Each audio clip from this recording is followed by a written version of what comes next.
to me it's perfect already, you know. But okay. What do you think, Goran? I think it's good, Yeah. but we can do another one, and also Yeah. I can see later which one is better, and also Okay, we'll do it again then. because the first one is like Yeah, okay.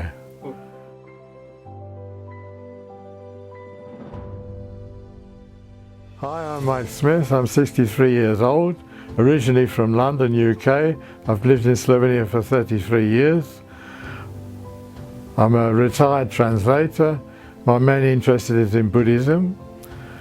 I've been vegan since 2014.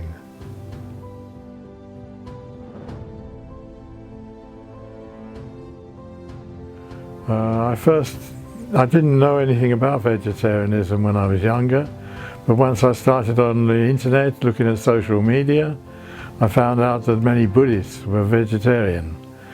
And I met some Buddhists online, and these people were vegetarian but not vegan.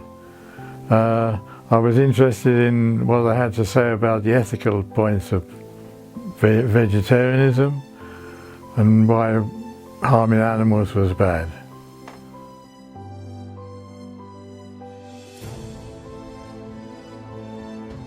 When I was younger, I didn't have much to do with animals. I didn't have any feelings particularly for them, except not to be cruel to them, obviously, but nothing special. And then I met some Buddhists online, and I found they were vegetarian, and looked into vegetarianism, and looked into the ethical question of why we should kill animals, why it's necessary to kill animals, found it wasn't necessary to kill them, decided to go vegetarian almost straight away because I felt that there was no need to kill animals to live.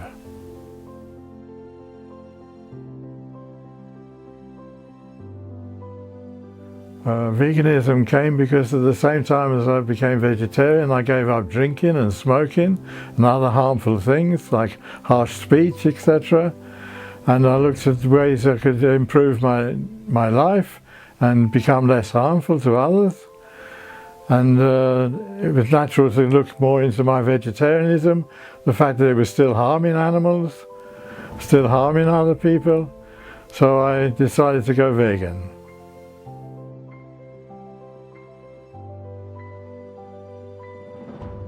Today I'm vegan for the sake of the animals, for the environment and for health reasons, all three. Well, I found through meditation and my Buddhist studies that animals are just like us, that they want to be happy and avoid suffering. And after I found this out and got convinced of this, then I couldn't possibly eat them anymore.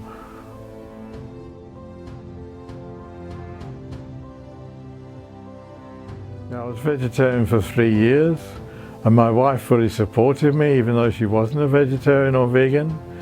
And then when I wanted to become vegan, I was rather hesitant because my wife wouldn't really support it. She thought it was too extreme.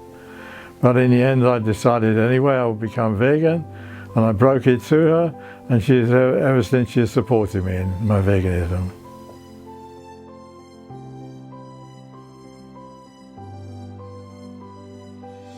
Yes, I had a few benefits. One benefit was I feel more energetic, I sleep less, and also I'm much more clear-headed. But most important is I've got a clear conscience. I'm no longer contributing to so much harm in the world.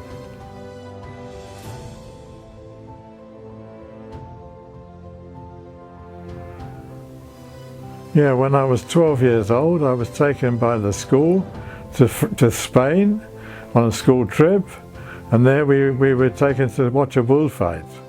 And we saw 3 bulls being killed that day by 3 matadors. No, 6 bulls. 6 bulls by 3 matadors. And it was a horrific experience. From then on I had some feeling maybe for animals, but it was hidden, you know, because I was still subject to habits and conditioning of my family, of the media, of society, of schools, and so my compassion for animals was hidden.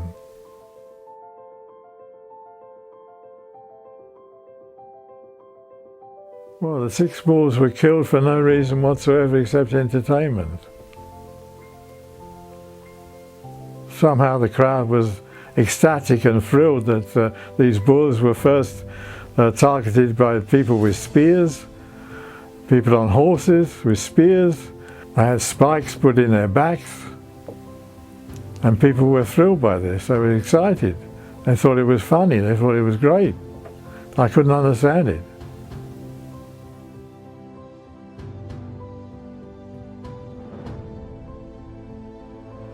After nearly 4 years of veganism, I realized that it wasn't quite enough to be vegan, and I had to be more active in encouraging other people to become vegan without pushing my views on them. And I started attending vigils for animals on their way to slaughter, and cubes of truth, whereby people watch videos and are shocked by what they see and maybe come with questions, and I question them on what they've seen and try to initiate some response and some kind of trigger something in them that maybe they've been doing something wrong all this time. And lately I've just joined an outfit called Direct Activism Experience. Everywhere, direct activism everywhere.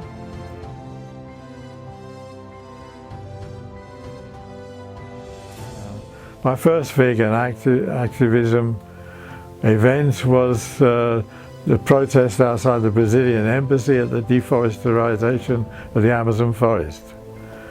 And there was where I met some vegan activists and got friendly with them and joined them in other actions.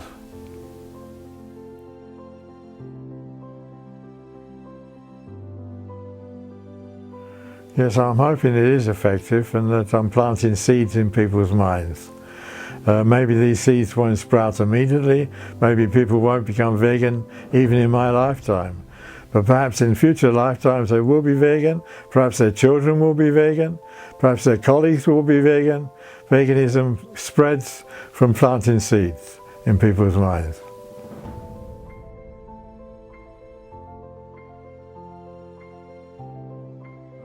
My role model in activism is Will Tuttle, partly because he looks at things from a spiritual aspect, and partly because he makes a lot of sense.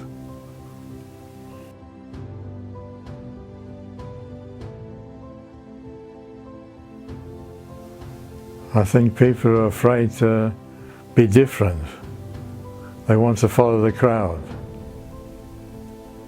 They've been indoctrinated from birth not to be vegan, to love eating meat and cheese and eggs, and basically they don't want to change. They don't want to stand out from their friends.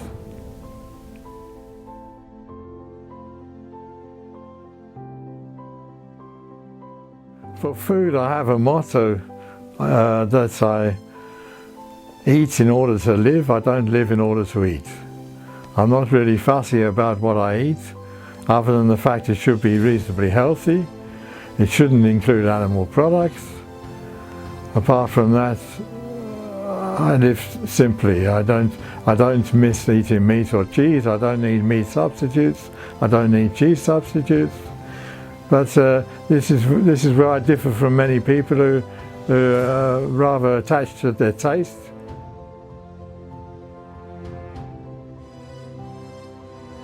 You can be very healthy on veganism. I'm healthy, I'm 63. In April I had a blood test.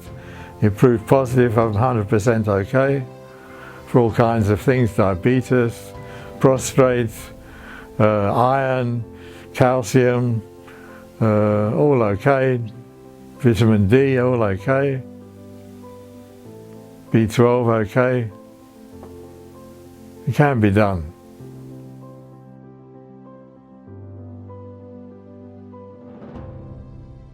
I think if I was to talk to people about veganism, if they asked me about veganism, I'll try to speak to them according to what their likes and dislikes are, rather than my own dislikes and likes. For example, if they were friendly, had pets and were friendly to animals, I would ask them what is the difference between a cow and their dog. Why they eat a cow and they don't eat their dog. for example. If they're interested in health, I would ask them why they eat such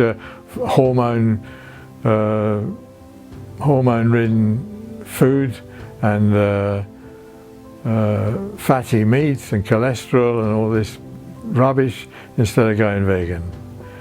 If it was for the environment, I would ask them why do they chop down the forest to provide space for food for animals? Why the people in Africa are starving, and yet in Africa most of the food that's grown there goes to feed animals? According to what the person's interest was, I would try to communicate my ideas with them about veganism.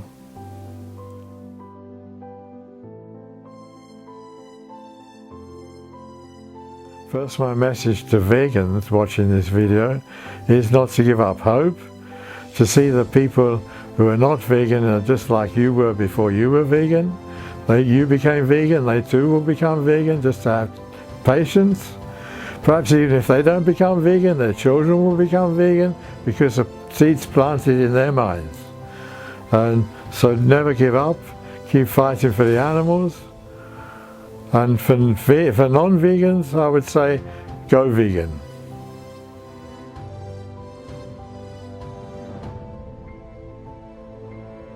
Hi, I'm Mike Smith, 63 years old. Oh, it's good. Yeah, it's good. Yeah. I'm going wrong Yeah, already. it's amazing. Okay. Yeah, it's a